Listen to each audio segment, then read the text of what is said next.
Ты как слон в фарфоровой лавке. Или может как бык в фарфоровой лавке. Или как кот в фарфоровой лавке. Занятное выражение, о котором я узнал только после просмотра «Разрушителей легенд». Хотя, как оказалось, это довольно распространенная идиома, с корнями, уходящими во 2 век нашей эры. Сама фраза «как слон в фарфоровой лавке» означает нанесение ущерба в ситуациях, требующих деликатного подхода. Что, впрочем, и так понятно из контекста.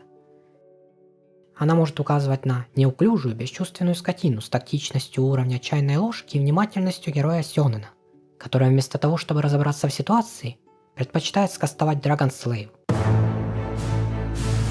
Часто ее можно услышать в адрес политиков или политики стран в целом. Чему я, конечно же, не удивляюсь. Прообразом фразы часто считают басню Зенобия, где любопытный осел сунул нос в гончарную мастерскую. Хотя мораль в басне совершенно отличалась от современного значения, которое встречается ближе к 17 веку в английской поговорке «как обезьяна в стекольной лавке». А ближе к 18 веку стекло сменяется более хрупким и ценным фарфором. А на смену обезьяне приходит...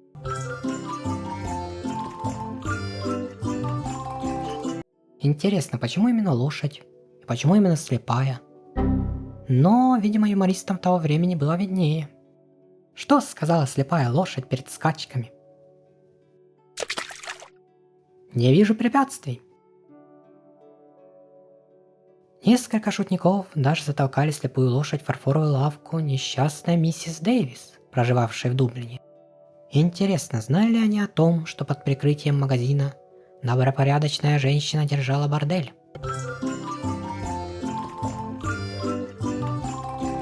Раньше и трава была зеленее, и юмор веселее, и мороженка вкуснее.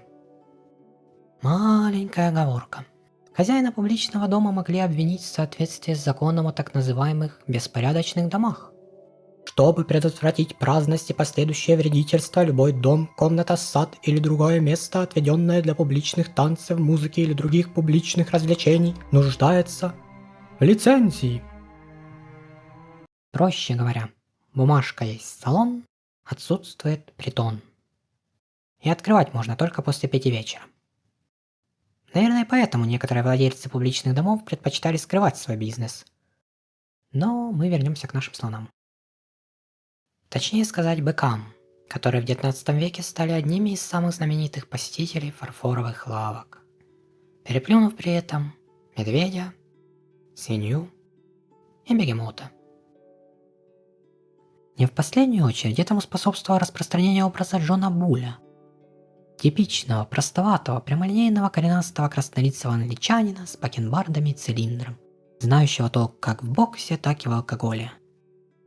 Плюс по совместительству являвшимся образом Англии той эпохи. Раньше персонажи были более харизматичными. И, наконец, в середине 19 века вместо быка все чаще стал появляться слон, что, пожалуй, частично связано с активной колонизацией Африки и более разительным контрастом между хрупким фарфором в небольшом помещении и громадным толстокожим животным. Может, этому также способствовало вытеснение образа Джона Булля в 20 веке, но... кто его знает? Ну а вы теперь знаете, что делал слон и остальные звери в фарфоровой лавке. Живите с этим.